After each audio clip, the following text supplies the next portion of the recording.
裝修用心，裝修都有醫生。咁啊，將一啲好嘅蜜糖咧，就帶嚟每一個家庭裏邊，俾佢享受嗰種裝修完嘅幸福快樂。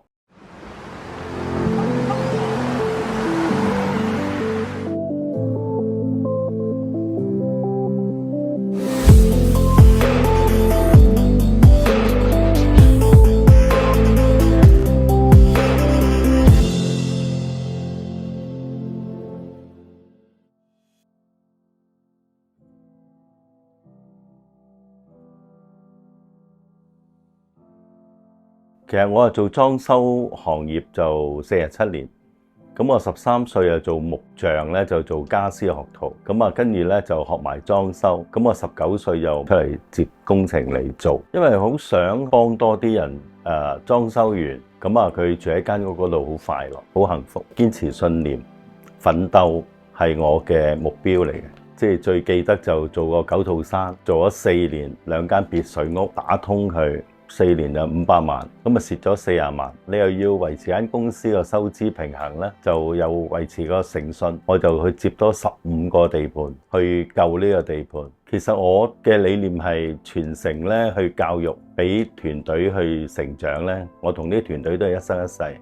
其實我諗咗嗰個蜂巢管理咧係互聯互通、同頻共振咧。10年前喺日本啦，上野嗰個博物館見到蜂巢咧就。喺度聯想起會唔會我哋工程都可以做蜂巢管理，咁啊將一啲好嘅蜜糖咧，就帶嚟每一個家庭裏邊，俾佢享受嗰種裝修完嘅幸福快樂。咁啊同埋個團隊亦都會互相去學習，會成長，可以做得更多同埋更快樂嘅工程。將一啲最好嘅裝修嘅經驗啦，同埋用啲最好嘅材料去幫佢做。我哋有啲客10幾20年都翻轉頭嚟揾我嘅，因為咧你做得到誠信咧，就好多人都俾大工程你做。我試過一個客咧，佢係寶山道嗰度住啦，咁佢個家族有4間屋揾我裝修啦。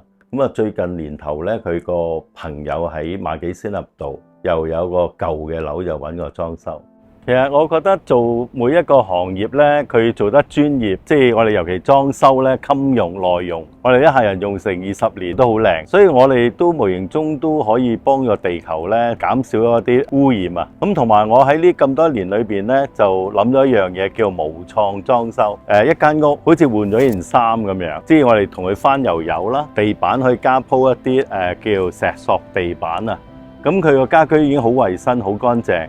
好似着套新衫咁樣。第二就係幫一啲即係銀髮一族慳到啲錢啦，就唔使一定係開刀大手術咁樣要拆爛晒，先至做到一個佢嘅晚年嘅幸福嘅家啦。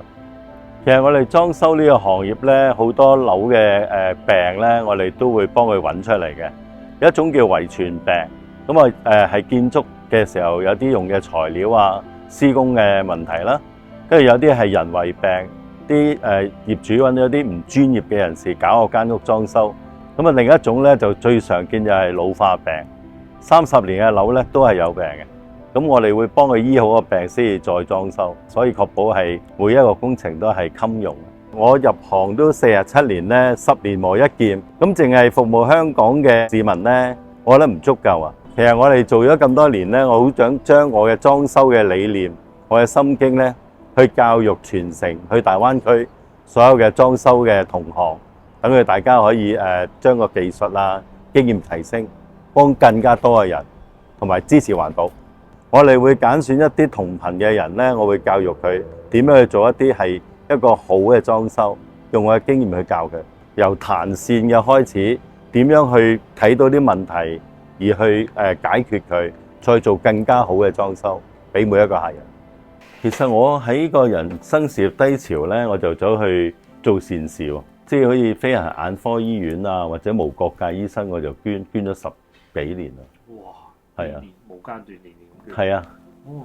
你有個章俾我添。即係話你捐到一個，即係個年度，佢就會送一個章。係啊，好似17年、18年啊。哦，咁樣嚟㗎。係啊。